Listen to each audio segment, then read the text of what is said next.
A quiet ticking. Beneath the surface of daily headlines, a monumental economic challenge silently approaches. By the close of next year, 2025, over $1.5 trillion in U.S. commercial real estate loans are poised to mature. Trillions. These are not insignificant figures, nor easily dismissed. Many of these original agreements were established in an era of near-zero interest rates, a vastly different financial landscape. What then, precisely, happens when those favorable terms expire? When the true, significantly higher, cost of borrowing inevitably reemerges? A silent, yet urgent, countdown has demonstrably begun. This data, a stark warning, comes directly from the Mortgage Bankers Association. The immense weight of that impending debt isn't merely theoretical, its impact is already manifesting in tangible, empty spaces. Across the nation's urban centers, office vacancy rates narrate a profoundly stark and unsettling story. In the first quarter of 2024, the figures revealed a record high. An astonishing 19.8%. Nearly one-fifth of all commercial office buildings now stand demonstrably vacant. This specific figure, meticulously reported by the CoStar Group, isn't just remarkably elevated. It conspicuously surpasses the peaks observed during the tumultuous financial crisis of 2008. A palpable shadow now hangs over skylines. Are these simply empty buildings, or do they signal something far more ominous, perhaps empty promises of recovery? And who, precisely, carries the greatest share of this increasingly distressed collateral? The answer, perhaps, might just surprise you. U.S. regional banks. These institutions collectively shoulder approximately 70% of all commercial real estate loans across the entire country. 70%. This extraordinarily concentrated exposure, meticulously detailed in the Federal Reserve's own Financial Stability Report, immediately raises critical and unsettling questions. Are these specific institutions adequately prepared for the storm? Do their current capital buffers truly account for a potential cascade of widespread defaults? What begins as a localized problem in specific markets could very swiftly become something far wider, a systemic shock. Yet, the growing financial risks are not confined solely to traditional lenders. A less visible, yet exponentially powerful, force has expanded dramatically. We speak of the private credit market. It now commands a staggering total of over $1.7 trillion. A figure that should give pause. This market, characterized by its largely unregulated nature, has nearly doubled in size over just the past 5 years alone, according to detailed reports from Preqin. What, then, transpires when these inherently opaque loans, made largely outside the traditional banking system's oversight, begin to face severe pressure? Who is actively monitoring the true, interconnected extent of this leverage?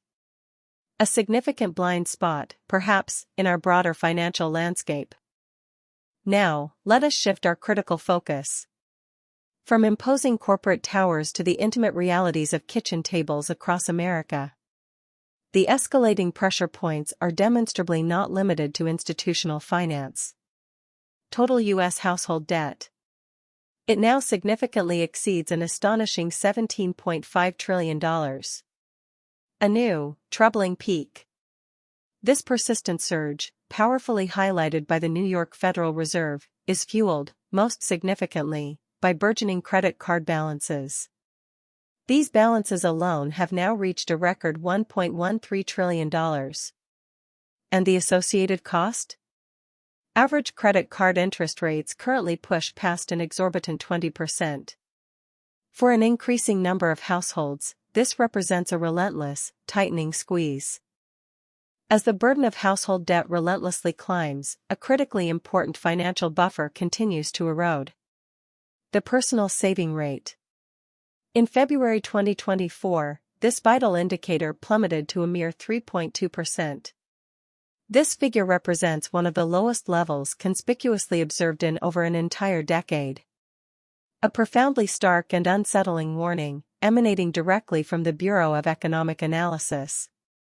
What profound implications does this hold for overall economic resilience? For the average American's crucial ability to adequately weather inevitable, unexpected financial shocks? With significantly less saved, there is inherently less flexibility.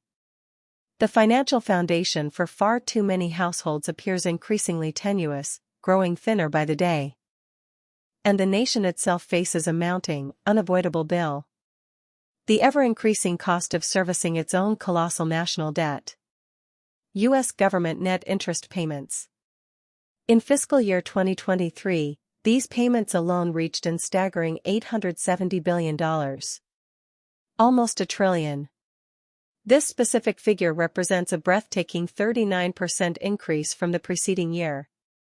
A continuously growing share of federal revenue is now dedicated simply to paying interest. A silent, yet immense, drain on public funds, confirmed unequivocally by the Congressional Budget Office. Where, precisely, do these vital resources truly originate? And what critical programs are being quietly foregone to cover this ever-expanding obligation? These are not, by any measure, isolated incidents. Far from it. They are critical, interconnected threads woven into a complex, burgeoning web. Commercial real estate distress, the profound vulnerability of regional banks, the opaque and rapid rise of private credit. And at the foundational household level, surging, unsustainable debt juxtaposed with dwindling, critical savings. Even the government's own colossal balance sheet shows signs of profound, escalating strain. What much of U.S. media is conspicuously ignoring is precisely how these seemingly disparate facts meticulously weave together. A crisis. Not of sudden, dramatic collapse, but of compounding, deeply hidden, systemic vulnerabilities. A slow burn. The pressing question remains, when, exactly, will the unseen become undeniably visible?